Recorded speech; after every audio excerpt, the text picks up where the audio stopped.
Hello everyone, I'm Ameya Kamat and I'm going to present to you our research topic for today, which is called real-time chloride diffusion coefficient in concrete using embedded resistivity sensors. Let me give you a big picture first.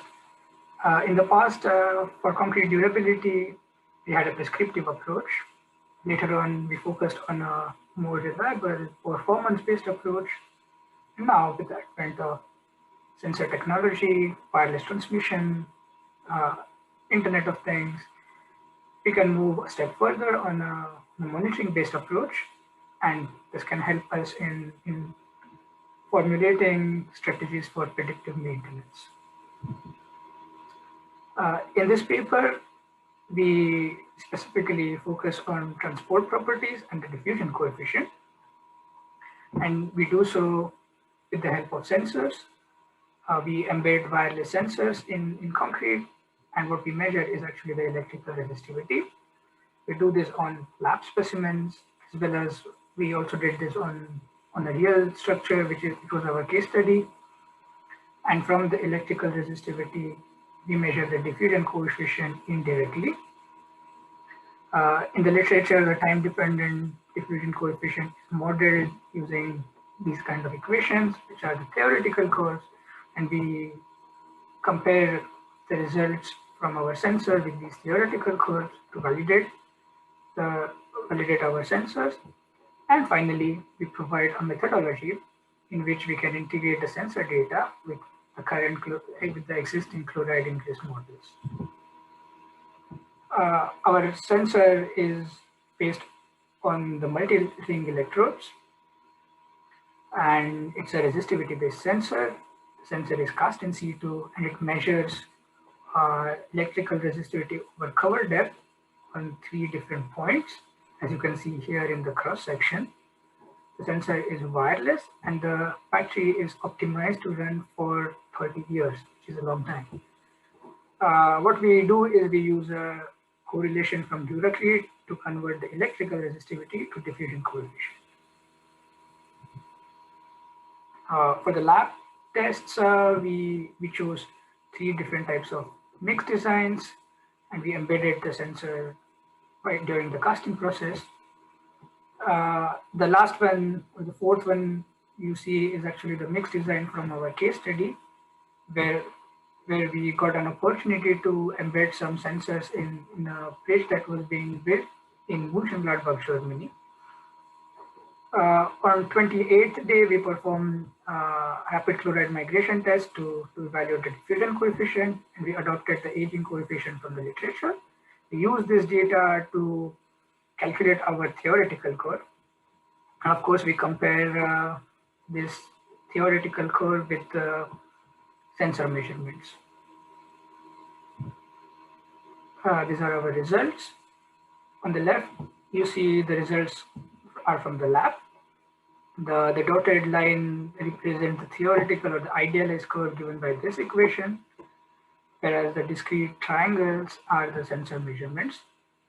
What you can already see is that the sensor measurements follow reasonably well the theoretical curve. Of course, there is a scatter. We are talking here about concrete.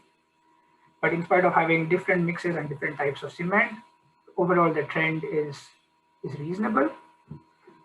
When we go to the case study, here we have data from 11 different sensors embedded at different locations, and they're of course exposed to varying environments and different environments. And again, the dotted line here is the theoretical curve, and what we see again is, in spite of some scatter, some sensors not corresponding to the theoretical curve, most of the sensors follow the similar trend.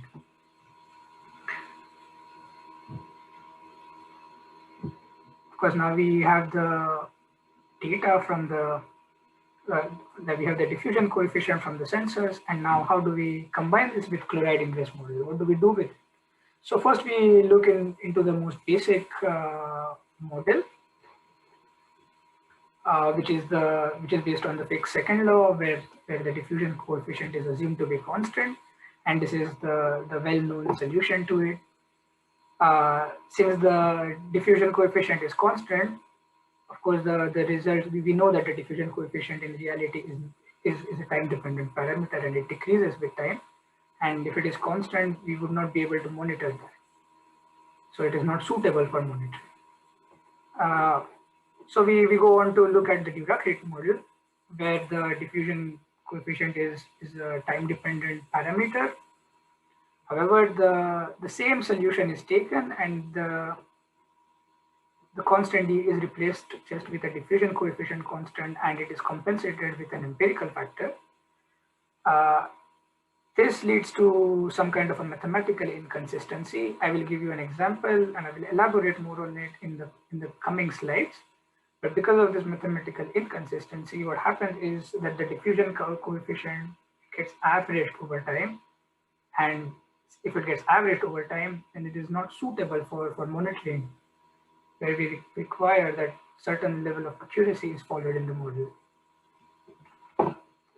So we move on to onto another model which we found in the literature, where the diffusion coefficient was modeled as a time-dependent parameter in the differential equation itself, and the solution was re-derived, and this is the solution, and this is the difference that they have this parameter t, which is a time-dependent parameter, and this area under the diffusion time curve, which is a bit different to the Dirac model.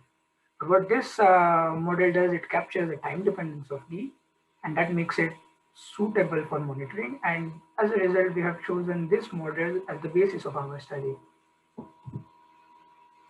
I'll give you an example why Dirac, which is the most preferred model in the world, why it is not suitable for our purpose. And this is an example of averaging D. On the graph, you see theoretical or the time dependent model on the graph. This is the solution for Dirac, and let's take an example. Let's say we suppose that the time is 100 days, and you can see it is roughly, the diffusion coefficient is roughly around 4, and which means that if I see the t part of this model, which is the t into t, is just a rectangle. And what this means is that the part which is above this rectangle is not taken into consideration. Suppose I choose another time step, let's say t is equal to 300, you can see it's around 2, the diffusion coefficient, and only this rectangle, which is t, which is 2 into this time, is considered in the model, and again the part above it is not taken into consideration. And you can see with time this error is going to keep on accumulating.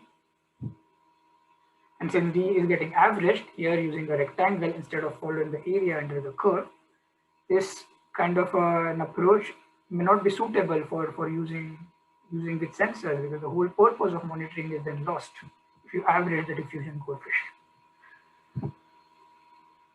However, what Dirac does is it uses an empirical factor which scales up this rectangle, and in some way it compensates for this error.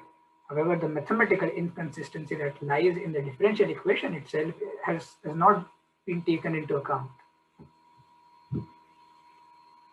Coming back to our sensor data and how we integrate it with the model, we chose this Tang-Gulikar model, where the parameter T was the area under the curve of the diffusion time curve, as you see in the picture.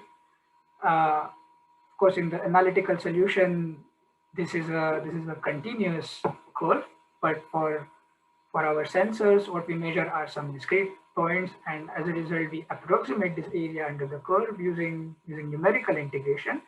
And here we use the trapezoidal rule, as you can see in the picture. So we discretize the curve into various trapeziums, and we calculate the area, and then we can calculate the cumulative area. And this is what we get.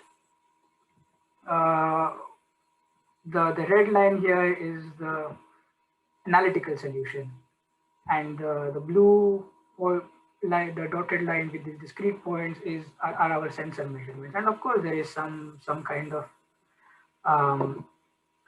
a variation, because you can see that the intervals in some cases are quite large, and this cannot be optimized. If the intervals are smaller, this error can be minimized to some extent.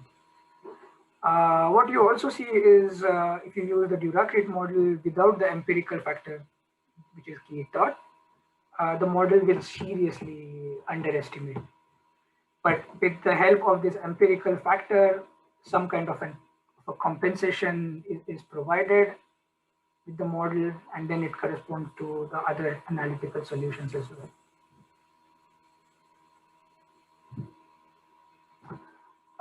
Yeah, what we have presented until now is kind of preliminary, but we can already see some potential advantages of it. We have the real-time data, and from this real-time data, we get the diffusion coefficient. And what we can see from our results is that the aging coefficient may not be necessary if you are able to collect the sensor readings regularly.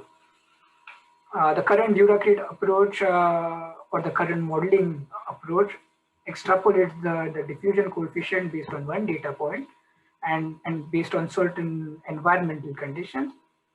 And of course, it cannot capture the varying environment. In this regard, the sensors can complement and improve the modeling approaches. This sensor technology can also be combined with existing chloride models. And since this is a data-driven approach, in future, it can also be used to capture spatial variation. If you have many sensors in different locations, and then you can move towards a more reliable probabilistic analysis. So to summarize, we presented the proof of concept.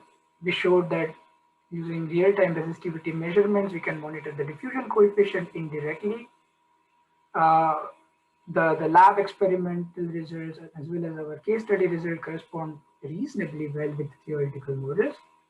And finally, we presented a methodology to combine sensor data with existing chloride ingress models. That is all from my side. If you have questions, I'll be there to answer them. Thank you.